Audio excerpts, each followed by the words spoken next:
So ayan guys, meron na naman tayong bagong ECU, no. Ito ay pang Mitsubishi Lancer. Galing siya ng Pangasinan, no. Pinadala sa atin ng customer. So gumagawa tayo ngayon ng video para na rin report sa kanya, no, para makita niya kung ano yung nangyari dito sa ECU niya. So ayan, meron tayong check engine light guys, yung kulay green sa unahan. Then yung sumunod is yung fuel pump. Meron tayong 4 na LED rito, yung kulay green magkakatabi para sa fuel injector. Then meron tayong ignition signal, no, yung 2 piraso, no. Start tayo na mag-apply ng power guys para makita natin. So nakita natin nag-light up yung check engine light natin sa unahan. Kaso may problema tayo, no, yung fuel pump niya constant na naka-on. So di siya namamatay. So wala pa mang signal na binibigay para dito sa ECU, no. Naka-on na kaagad yung fuel pump niya, which is masabi natin defective talaga yan. And then pangalawa ay meron siyang constant na kuryente, no, galing sa ignition control module niya. So meaning hindi gagana tong isang ignition coil niya, no, malamang shorted yan. Maaring ito ay nasira, maaring hindi, pero 100% yung ECU ay nadali. So babanggitin natin yan sa customer natin na maaring ang ignition coil niya ay nasira at natuluyan na. So need ng further testing. Baka mamaya shorted yung ignition coil niya dati, no, kaya sinira tong ECU niya. So hindi pa natin masabi, basta ang alam natin ay kailangan natin gawin tong ECU ng customer. So yan, update ko kayo maya maya. Nakalimutan nga pala natin guys, no, kailangan din natin mag-firing para makita natin yung mga fuel injector niya kung nagana, no. Then yung itong dalawa is para doon sa ignition coil niya para sa signal. So mag-apply na tayo ng power. Saksak ko na yung Arduino natin. Yan. Kita natin yung 4 na fuel injector ay gumagana. Ignition signal, yung isa yan nagbe-blink, no, yung isa hindi. So constant siya, nakailaw. So ito yung sinasabi ko sa inyo guys na itong ano natin, no, sa nating signal papunta sa ignition coil ay constant na nakailaw. So may issue yan, no. Fuel pump, kailangan din nating maayos yan. Sigurado kasi yan medyo malaki yung magbabago sa takbo ng makina, no, or baka hindi nga tumatakbo yung makina niya since shorted tong isa niyang signal para sa ignition coil. So check na natin yan guys. So yun guys, since naka-encounter na ako ng ganitong trouble dati, no, nagka-problema yan dito sa ignition control module dati, yun yung na-encounter ko. So chinek ko yan, yung pin na yon para sa ignition ay dito dumiretso sa mga terminal na ito. At malaki yung chance na may damage ito, no. So para ma-isolate natin at mabilis ang troubleshoot, since may reserba tayong parts nito, gagawin natin guys is papalitan ko na lang kaagad siya. And then proceed tayo sa troubleshooting kung titino siya or hindi.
So ayan guys, no, ito yung bago nating IC, ito yung luma.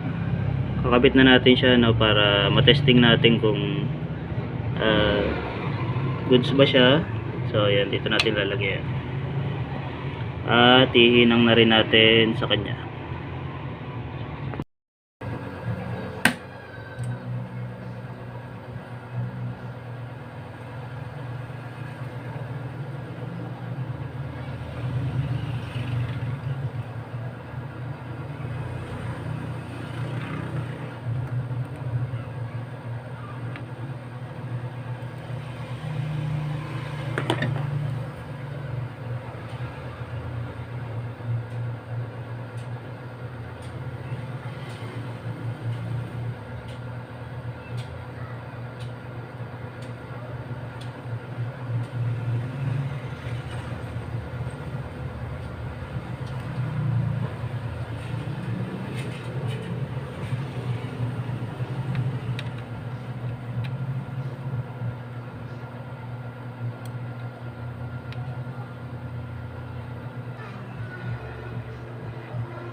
Check natin guys, baka may mga nagdikit na pins, no? So isa itong way para malaman natin kung may nag-short.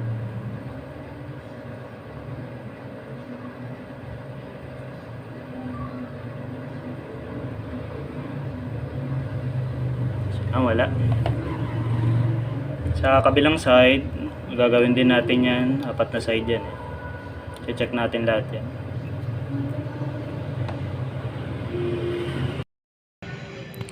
So ayan guys, ito na yung video natin, no, nung nakabit na natin tong ignition control module nya.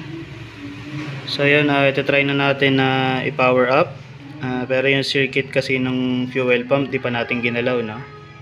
So maaari expect natin baka umilaw pa rin yan, pero ito check na natin na mag-power up. Yan.